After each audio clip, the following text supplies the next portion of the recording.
Bueno, el día de hoy me ha tocado traer la palabra para ustedes.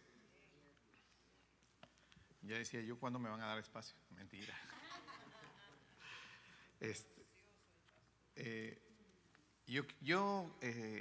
A esta palabra que voy a traer, la he llamado, le he puesto un título a y le digo, cuando Dios te llama por tu nombre. Porque a veces pensamos que Dios en realidad nos mira como un grupo o nos mira como personas, pero no como identificados como por un nombre. Y en realidad nuestro Señor Jesucristo, que representa para nosotros a Dios hecho hombre, Él en realidad nos conoce y nos llama por nombre. Déjenme empezar leyendo Juan capítulo 10, voy a leer el versículo 3.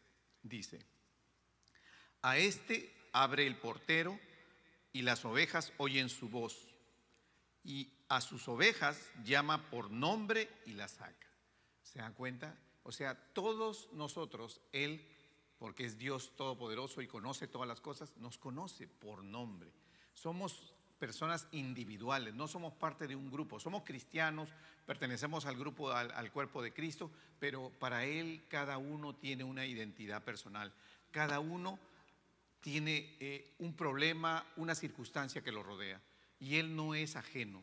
O sea, no se trata de que mi problema es diferente y de repente el Señor ve todos los problemas juntos. No, el Señor ve cada persona con nombre y con sus problemas, con las circunstancias que lo rodean. Somos nosotros los que a veces nos desanimamos, los que a veces pensamos de que, bueno, de repente no me está escuchando, o a veces es tan grande el problema que tenemos y tenemos una afinidad total, como cuando es nuestro padre, nuestra madre, nuestro hermano, nuestro hijo, que el dolor y la circunstancia nos quita un poco esa visión y nos desconcentramos de lo que vendría a ser nuestro Señor Jesucristo, y estamos mirando a veces más el problema y nos deprimimos un poco, nos deterioramos.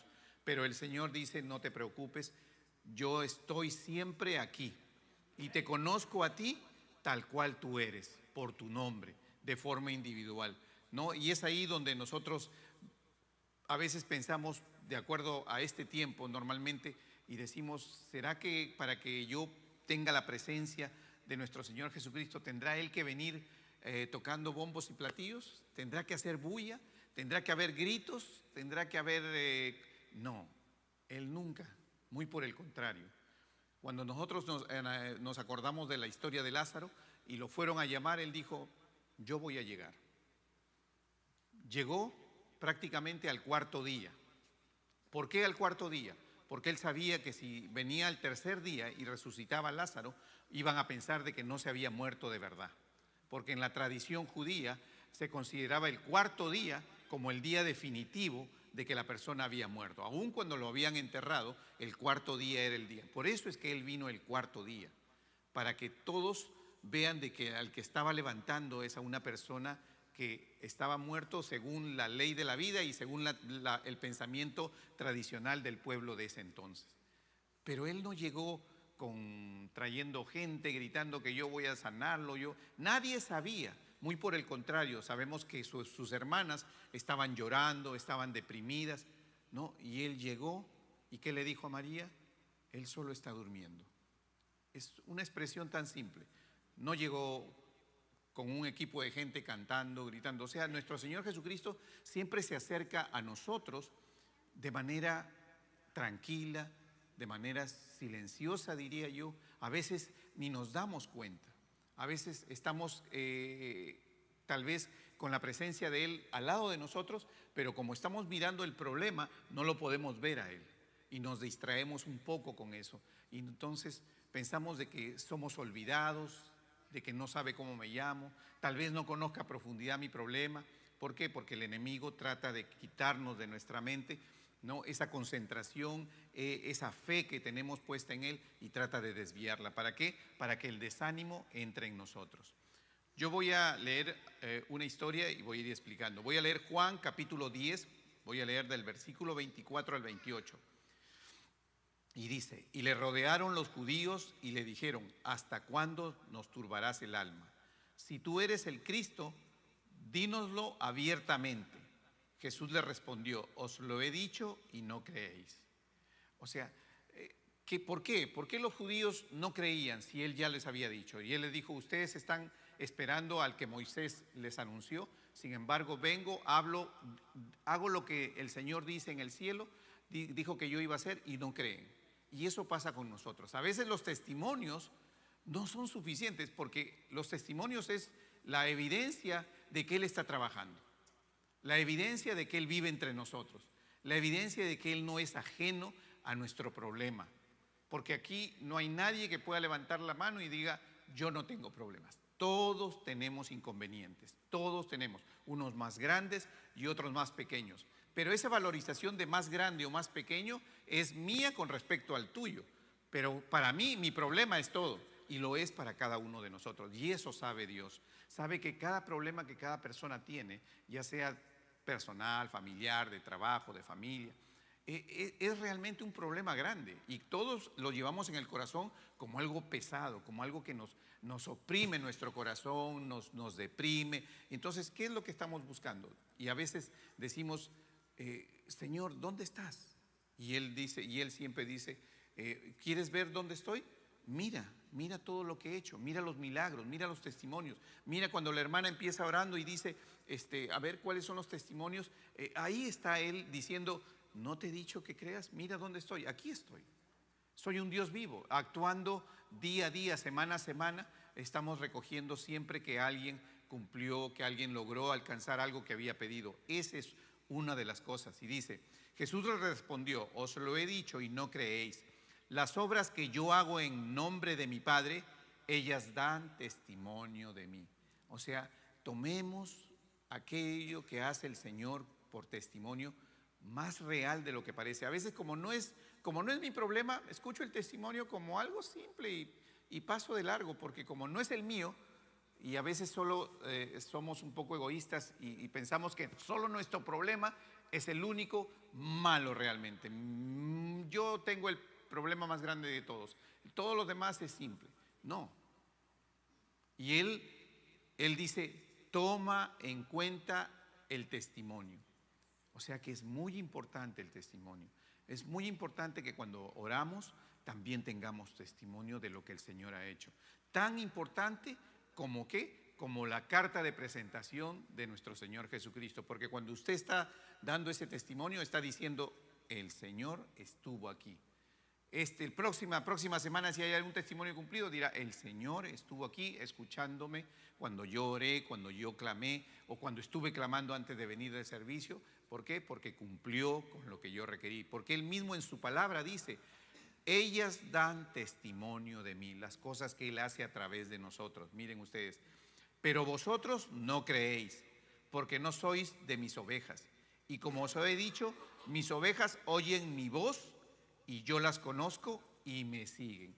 O sea que nosotros como parte de su redil, como hombres cristianos y mujeres cristianas que hemos reconocido a Él como el Señor de nuestra vida, tenemos que creer, estamos mandados por Él a creer, porque los que no creen, los que no valoran lo que el Señor hace entre nosotros, es aquellos que realmente no tienen un corazón convencido de lo que puede hacer nuestro Señor Jesucristo. La fe de nosotros, si bien es cierto, la fe es hacer algo, también yo diría que la primera manera en que la fe comienza a desarrollarse es cuando comencemos a aceptar que Él está haciendo también en el caso del hermano. Porque si creemos que solo hay fe cuando me da a mí me cumple mi pedido, entonces vamos a limitar que la fe es solamente cumplir contigo. Si le cumple al hermano, no hay fe para mí porque no me cumplió a mí. Y no, somos un cuerpo. Además, el Señor sabe cuándo va a cumplir para cada uno. Él sabe en qué manera, porque a veces nosotros queremos hacerlo a nuestra manera y en nuestro tiempo. Pero Él sabe en qué tiempo y en qué manera. Por eso Él dice, mis ovejas oyen mi voz y yo las conozco. Y no solo nos conoce, sino que nos conoce de manera individual y singular con cada problema. Por eso que cuando nos apartamos a orar y le pedimos y le clamamos a Él, sabemos que Él me está escuchando a mí como persona, como lo que soy identificado, no como parte de un grupo, también me escucha cuando estoy unido en el grupo, pero me escucha como persona. Y dice 28, y yo les doy vida eterna y no perecerán jamás, ni nadie las arrebatará de mi mano. No hay nada que nos pueda mover de la fe que nosotros mismos afirmamos. Solo nosotros podemos hacer que esa fe falle. ¿Cuándo qué? Cuando decidimos no creer. Cuando decidimos valorar a Dios, cuando decidimos valorar a Dios no por lo que hace, por lo que ha hecho en mí, sino que decidimos valorar a Dios solo por mí. Si la valoración es a través del hermano, no sirve para mí. Y ese no es el Dios en el que creemos.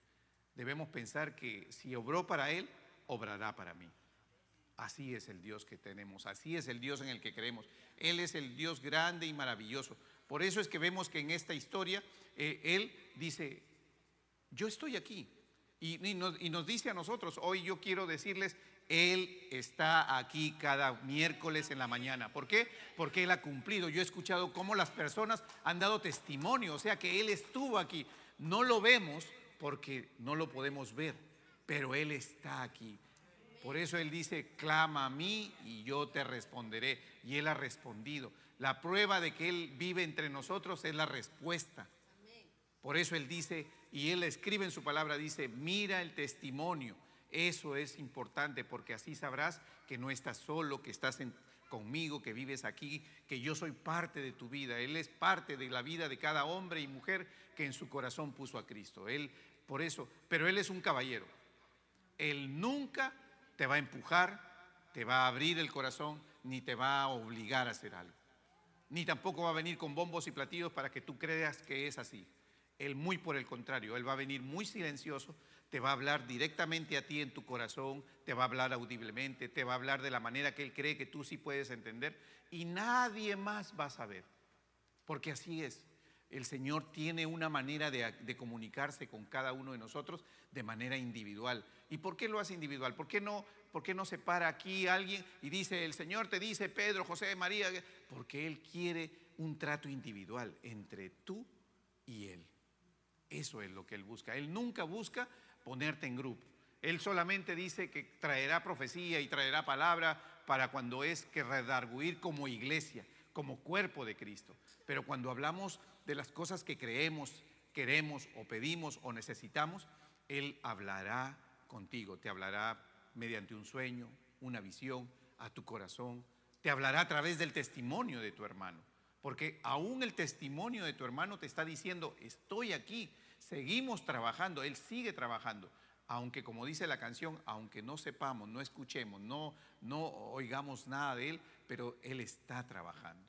Él siempre, Él no es hombre para que se canse y para que diga, bueno, es la hora de dormir, la hora de almorzar, la hora del break. No, Él todo el tiempo está ahí y está atento. Ustedes miren cuántas personas han estado en riesgo de vida y han sido salvadas en el momento exacto. Cuántas cosas que uno pidió, a veces las necesidades económicas o las cuestiones de trabajo o las cuestiones familiares, y llegan justo, pero llegan justo cuando debe llegar, porque si hubiera pasado, hubiéramos perdido. Pero ¿por qué llegó justo? Porque Él está atento al pedido personal de cada uno de nosotros, y ese es el Dios en el que creemos. El Dios que está con nosotros y que la mejor manera de tenerlo entre nosotros es a través de cada testimonio. Cuando usted escuche en testimonio, cierre sus ojos y piense en que Él estuvo ahí, parado en espíritu, al lado de esa persona, atendiendo ese pedido, y sabrá que estará al lado de usted también. Por eso dice también la palabra que cuando uno ora y ora en su lugar secreto, el Espíritu Santo intercede, dice, intercede con gemidos indecibles que no podemos escuchar, pero intercede. Aún más, la palabra dice que nuestro Señor Jesucristo ora por nosotros. Lo hemos leído, lo hemos visto cuando le dice, Pedro, voy a orar para que no te falte fe. ¿Qué es Pedro? Pedro es un discípulo. Él ora por nosotros que somos sus discípulos para que no nos falte fe. Y si usted cree que le va a faltar fe, voltee y en su oración dígale, Señor, ora por mí, así como oraste por Pedro, para que no me falte fe. Y él va a interceder, porque Esa es la razón por la cual él le dijo a Pedro eso, para que nosotros conozcamos. Ese es un testimonio en realidad, un testimonio de vida cristiana y un testimonio de vida de oración. ¿Por qué? Porque diciendo él, por si acaso, no solo tú oras. Miren ustedes, Él es Dios y aún así está orando por nosotros. Y dice la palabra más que eso todavía. Dice la palabra que Él ora por nosotros y ora por todos los que ya somos cristianos, y Él ora por los que han de venir. También dice su palabra, que Él también ora por los que han de venir. ¿Por qué? Porque Él está interesado en que nadie se pierda. Dice, Señor, todos los que tú me has dado, no quiero que nadie se pierda, que todos lleguen. ¿Por qué? Porque Él ofrece la vida con Él, la vida eterna para todos. Somos nosotros los que caemos, somos nosotros los que nos desanimamos, somos nosotros los que no hacemos correctamente, pero Él siempre está ahí, no importa qué tan mal, con qué moneda le paguemos, Él está ahí. Miren, Juan capítulo 20, voy a leer el versículo 15 y 16, dijo, Jesús le dijo, mujer, ¿por qué lloras? ¿A quién buscas? Ella, pensando que era el hortelano, le dijo, Señor, si tú lo has llevado, dime dónde lo has puesto y yo lo llevaré. Jesús le dijo, María. Volviéndose ella le dijo, Raboni, que quiere decir maestro. ¿Cuántas veces, miren ustedes, María Magdalena vino a la tumba de Cristo en la mañana, temprano dice, y no lo halló? Y hizo la pregunta a estos ángeles y después Él sale. Y Él estuvo ahí, pero no lo vio. No lo vio. Y a veces eso es lo que pasa. A veces yo digo, el problema hace que no lo vea. A veces yo digo, voy a la iglesia, o sea, vengo donde supuestamente está Él, pero no lo veo, no lo encuentro, no lo hallo. ¿Por qué? Porque he pensado de repente que las circunstancias no son lo suficiente como para que me atienda, o que de repente no me he dedicado lo suficiente en oración para que Él escuche. Entonces, y sin embargo, Él puede estar atrás de ti, o puede haber puesto un ángel aquí afuera y te va a decir por tu nombre, porque aquí ¿qué le dice? María, le dice, la llama por su nombre, para que se dé cuenta de ¿qué? De que Él está ahí, de que no importa que si no lo ves, no importa dónde me dejaste aquí, sí, me dejaste muerto, sí, pero Él está vivo. Y por eso no lo encontró. Pero no solo está vivo, sino que está ahí donde estaba María. Porque no dice la palabra que llegó María y no lo vio. Así que si no lo vio, no sabemos. Él no está jugando a las escondidas. Él no fue y se escondió detrás de una piedra para después decir, hola María, ¿cómo estás? No. Tal vez Él en ese momento, porque como le dice, no me toques, todavía no he subido, tal vez esté en un cuerpo glorificado, que podía, ustedes saben, ese cuerpo que Él, lo vemos en el relato bíblico, que Él se vuelve brillante cuando hace la transfiguración. De repente estuvo como un ángel. ¿Por qué? Porque a donde se iba era al cielo, primero, para que después vuelva a regresar y pueda caminar 40 días entre sus discípulos. ¿Eso qué quiere decir? De que aún Él, cuando no está al alcance de nuestra vista, porque no podemos ver el mundo espiritual, sabemos que Él está ahí. Y quién sabe si no está aquí hoy aquí al lado tuyo. ¿Quién sabe? Mire, acuérdense ustedes cómo fue cuando este profeta le dijo a Gesi que le abrieran los ojos. Eliseo le dijo, ábrele los ojos a mi ayudante para que vea el ejército que estaba al lado de él. ¿Por qué? Porque él estaba temeroso de que el enemigo estaba viniendo. Y a veces somos así. Como no tenemos la visión espiritual, no sabemos cuál es el ejército que está sentado aquí. A veces volteamos y solo vemos las sillas y decimos, ¿será que habrá alguien ahí? Y sabemos que cuando hay una circunstancia en peligro, porque eso era lo que estaba viviendo el profeta Eliseo, una circunstancia en peligro, hay un ejército espiritual al lado tuyo, que está listo para pelear esa batalla, para ser vencedor, para poder avanzar. Eso es lo que es. Por eso es que nosotros tenemos que realmente creer. Todo, al final, todos siempre vamos a regresar a la misma cosa, la fe. Debemos tener fe en Él. Miren ustedes, Jesús no solamente es el Dios Todopoderoso, Es el Dios que está en los cielos y es el Dios que está aquí. Es el que va a hacer cada pedido. Dice, todo lo que pidan al Padre, todo lo que pidan al Padre, Él es el único que lo va a hacer.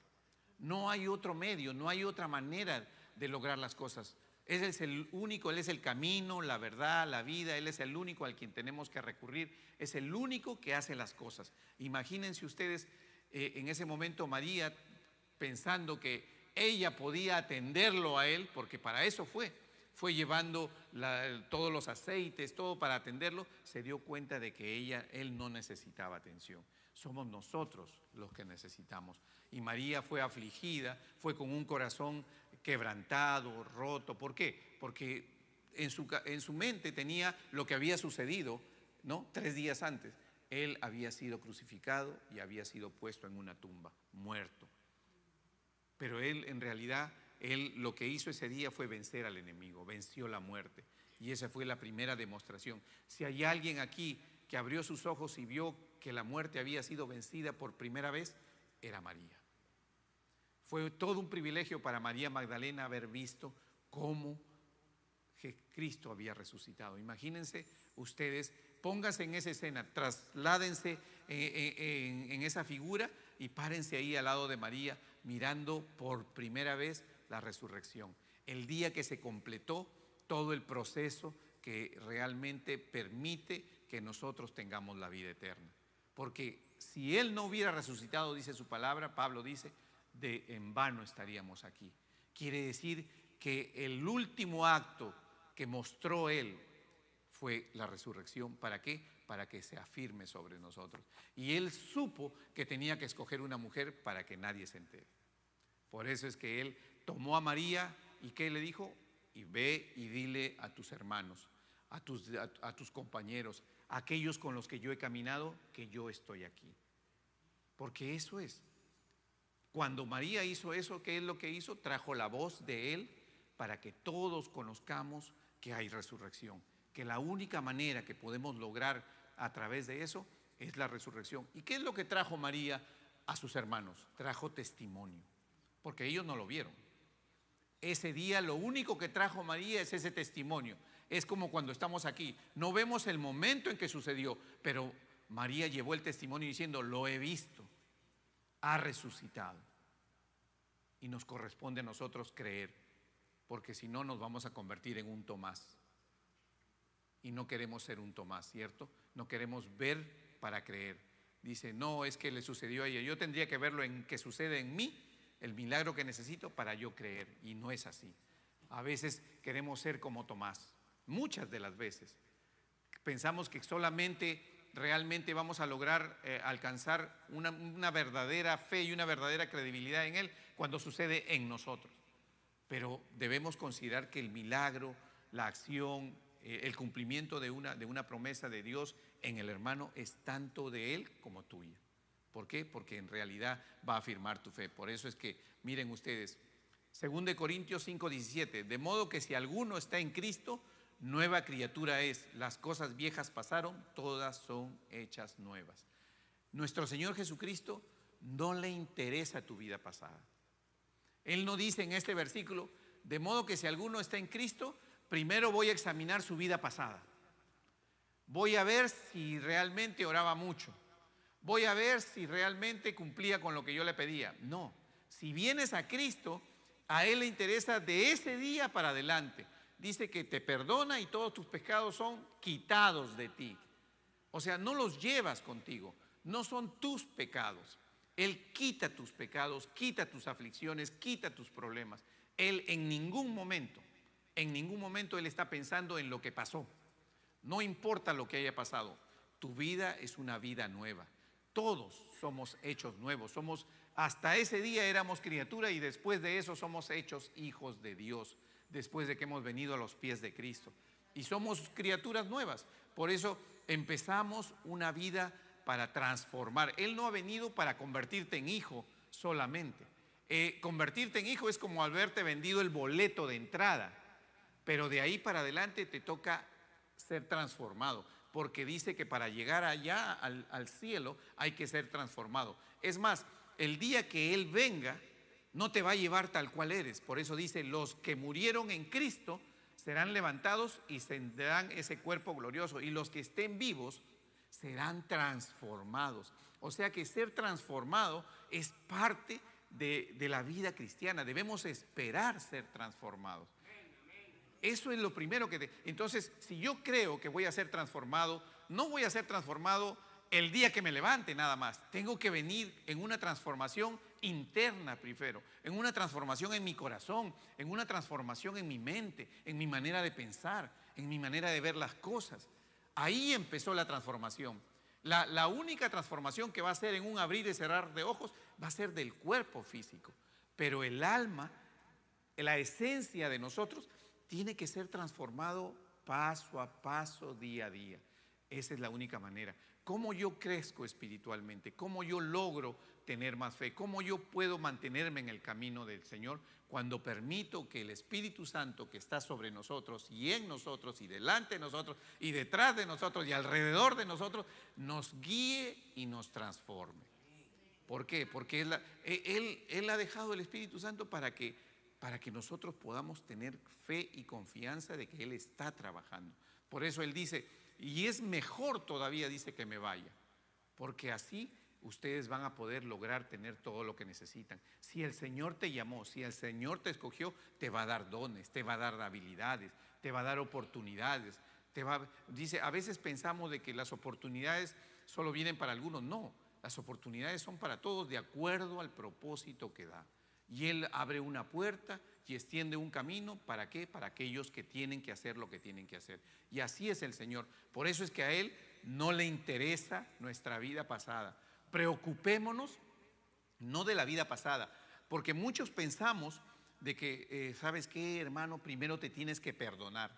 Perdónate tú primero. ¿Quién le ha dicho a uno que uno tiene capacidad de perdonarse a sí mismo? ¿En qué parte de la Biblia dice que yo me tengo que perdonar? En lo único que yo tengo que hacer es entregar mi peso, mi pecado. No tenemos capacidad de perdonarnos nosotros mismos. Eso te lo inventó el enemigo. Si tú no te perdonas primero, no vamos a poder. Tú te vas al psicólogo y dice, primero vamos a trabajar en que usted se perdone a sí mismo de lo que ha vivido. No, hermano. Tú ya eres una nueva criatura. El único que perdona pecados, ¿quién es? Es Dios. Y la palabra dice que nosotros no estamos llamados a entregar nuestro pecado, a entregar nuestra aflicción, a entregar nuestro peso, nuestro problema, nuestro bulto, el lastre que nos detiene. Estamos llamados a entregar y confiar que ya hemos sido perdonados. Por eso dice, imagínense qué grande peso sería tener que perdonarnos nosotros mismos. Para los que creen que no han pecado mucho, que hay muchos que creen que no pecan mucho, dirían, para mí es fácil. Pero pongámonos en el caso de esas personas que cometen delito, que han vivido 30 años de su vida en vicios, en la cárcel, saliendo, entrando. Imagínense, tendría que haber escrito acá, primero se tiene que perdonar a usted, y si es un pecador grande tendrá que hacer esto, pero eso no existe. ¿Por qué? Porque eso solo puso el enemigo. ¿Sabes para qué te puso el enemigo que creas que tú te tienes que perdonar? Para que creas que el pecado lo sigues cargando. Porque si no te logras perdonar, cada vez que piensas en que, y es que yo era así, por eso que seguro me pasa eso, entonces estás regresándote y dices, primero me tengo que perdonar. O sea, no te puedes desprender del pecado.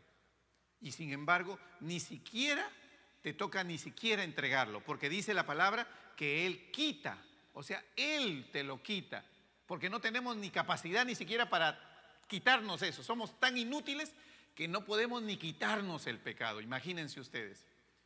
Podemos cambiarnos la ropa y ponernos otra, pero no podemos espiritualmente quitarnos el pecado. O sea que cuando usted piensa que se tiene que perdonar, lo último que puede hacer es eso, porque ese es trabajo de Dios. Así que no se culpabilice, no se autoflagele diciendo, tengo que perdonarme, es que yo era así, es que yo era así, es que mi hijo es así por eso, porque yo no hice esto cuando no fui buen padre, no fui buena madre. No importa. Nadie leyó un folleto que diga buen padre, buena madre, y menos cuando teníamos 20 y tantos años cuando nos casamos. ¿Cierto? O sea, que todos nos equivocamos. Y sobre todo con el primero. ¿No? ¿Por qué? Porque nuestra falta de experiencia. Y vamos cogiendo experiencia. Pero no tenemos que cargar con ese.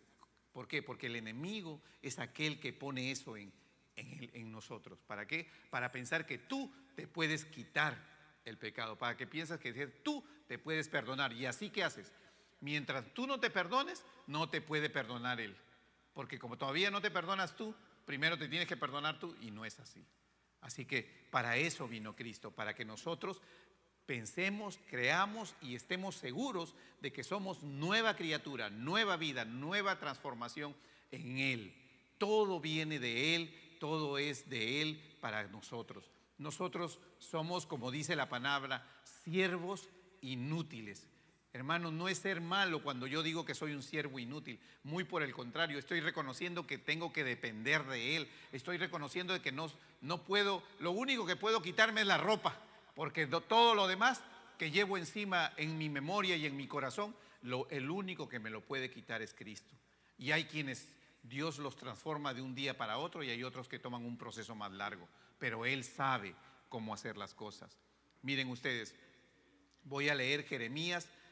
Dice, capítulo 31, versículo 3, dice: Jehová se manifestó a mí hace mucho tiempo, diciendo con amor eterno, te he amado, por tanto te prolongué mi misericordia. Él nos ama. Él siempre está ahí para derramar su misericordia sobre cada uno de nosotros. O sea, todo esto que nosotros vamos a lograr de poder retirar, de poder ser nuevas criaturas, ser transformados, es porque Él camina al lado de nosotros con misericordia, para que cada vez que te caes, ayudarte a levantar. Porque tampoco te puedes levantar. Por eso que Él tuvo que estirarle la mano a Pedro, para mostrarte que tú no te puedes levantar. Le estiró la mano al paralítico para mostrarte que tú no puedes caminar por ti mismo. En siempre Él levanta a los cojos, a los paralíticos, a Pedro, a todo aquel que se cae. Es Él el que estira la mano. Es Él. Es Él el único que nos puede levantar. Y vemos tantas historias aquí en la palabra de Dios, que entonces tenemos que cambiar nuestra manera de pensar. Por eso dice Él, renueva tu mente. Comienza a pensar en Dios vivo. Comienza a pensar en que Él realmente es un Dios vivo y está aquí, está presente. No importa, por eso dice que es omnipresente, está en todos los lugares. Está aquí, en tu casa, en tu trabajo, en cualquier lugar, en cualquier momento, en el momento tranquilo, en el momento agitado, en el momento de preocupación. Pero tú solamente acuérdate de Él, acuérdate de los testimonios. Si quieres creer en Él y estás dudando, acuérdate de esos testimonios. Cuando escuches el testimonio de que Él actúa en una persona, no lo tomes como que no es para ti, no es tu testimonio, no te interesa. No, muy por el contrario, anótalo en tu corazón, para que cuando tú estés dudando, te acuerdes de que Él es un Dios vivo, un Dios verdadero, un Dios que realmente está ahí presente y que siempre estira la mano. Y acuérdate de que aún cuando tú creas que el problema ya se murió, como Lázaro, cuando tú creas que el problema no solo se murió y encima tiene una piedra que lo tapa, o sea que ese problema parece que no lo va a mover nadie, viene Él y va a usar a tu hermano para mover la piedra, y el milagro lo va a hacer Él. Porque eso es lo que te muestra de que aún estando o pensando que tú crees que es un tiempo perdido, donde no solamente se perdió lo que yo quería, sino que encima todavía pusieron algo encima y ya nadie lo ve, porque nadie veía a Lázaro después de la piedra. O sea que tú piensas ya que tu problema es inevitablemente, puede ser levantado, sacado o solucionado. Él está ahí. ¿Y Él está ahí para qué? Llegará al tiempo que Él crea que tiene que llegar. De repente ese día extra que Él tomó para Lázaro era para afirmar la fe de todos aquellos en ese tiempo. De repente el día extra, el tiempo que estás esperando, es para afirmar la fe tuya. Pero de repente también es para afirmar la fe de tu esposo, de tu esposa, de tu hermano, de tu familia, de tu amigo, de tu vecino, porque todos esos ojos están mirando alrededor de tu problema. Y Él dice que Él nunca deja en vergüenza a sus hijos. Él siempre, y más, si tú sabes que Él estás en la mira, Él también sabe que estás en la mira. Y Él sabe que puede ser el instrumento de testimonio para convertir a alguien más, el instrumento para convencer, para llegar a ese corazón. Miren ustedes, voy a leer Lucas para terminar, Lucas capítulo 24 del 13 al 17, y dice: he aquí, 2 de ellos iban el mismo día a una aldea llamada Emaús, que estaba a 60 estadios de Jerusalén, e iban hablando entre sí de todas aquellas cosas que habían acontecido. Sucedió que mientras hablaban, discutían entre sí. Jesús mismo se acercó y caminaba con ellos, mas los ojos de ellos estaban velados para que no le conociesen. Y les dijo: ¿qué pláticas son estas que tenéis entre vosotros mientras camináis? ¿Y por qué estáis tristes? Así es. Miren ustedes, Él caminó con ellos, Él habló con ellos, pero sus corazones de ellos estaban vendados. ¿Para qué? Para ver qué tan grande era manifiesta su fe. No dice, o sea, no pienses que porque no te está llegando el milagro, no pienses porque de repente creas que a ti no te está escuchando. No solo te está escuchando, de repente te está preguntando a través de un hermano algo y tú estás contestando como ellos. Sí, ¿sabes qué? Yo vi que le hizo el milagro a mi hermano, sí, a él lo atendió, mira, estaba mal su hijo y lo sanó, estaba mal su esposo y lo sanó, tenía necesidad de un empleo y le dio, y prácticamente estás haciendo ver como que es pasado para ti y que eso no sucede en el presente. Y él está diciendo: ¿qué cosas estás hablando? Él no quiere que hablemos así. Él no quiere que nosotros hablemos como que fue el pasado, como que fue del otro. No, hablemos como que es para nosotros, que lo estamos esperando. Tenemos que vivir con la esperanza que Él ha mandado en su palabra, esperando en Él. Todas las cosas que tenemos pendientes las esperamos en Él. Eso es lo que tenemos que hacer. Por eso esta mañana quiero incentivarlos a eso. Vivan con la esperanza de que tenemos un Dios grande y poderoso. Vivan seguros de que Él los conoce, de que los conoce por su nombre, porque así dice la palabra, y los llama por su nombre. Y cuando nosotros entendamos que Él nos llama por nuestro nombre, cuando escuchemos su voz, nosotros lo vamos a reconocer. ¿Por qué? Porque tendremos un corazón abierto, un corazón dispuesto, un corazón lleno de esa fe y esa oportunidad de poder estar con Él. ¿Ok? Les agradezco su atención. No, vamos a despedir. Vamos a despedir. Como no tenemos este sonido, vamos a ponernos de pie y vamos a despedir con una oración. Señor, te damos gracias por esta palabra que tú has podido, Señor, poner en esta habitación, en este tiempo. Gracias porque sabemos, Señor, que eres un Dios vivo, un Dios presente, un Dios que se manifiesta todo el tiempo, que cada vez que escuchamos un testimonio no es el testimonio de un ajeno, no es el testimonio lejos de nosotros, muy por el contrario, es un testimonio para saber que estás cerca de nuestro corazón, cerca de nuestro problema, cerca de nuestra necesidad. Señor, te doy gracias porque sabemos que vivimos llenos de esperanza en ti. Sabemos que tenemos, Señor, una persona que está intercediendo. Sabemos, Señor, que eres tú grande y maravilloso y que tú dijiste, Señor, que ibas a orar por nosotros, que no nos falte fe. Señor, quiero, Señor, orar y cerrar este culto de hoy, Señor, diciendo, Señor, ora por nosotros, Señor, para que no nos falte fe, para que seamos afirmados siempre, Señor, en el camino tuyo, Señor, y en la fe que tú, Señor, nos has enseñado a creer, Señor. Te pedimos esto en el precioso y maravilloso nombre de nuestro Señor Jesucristo.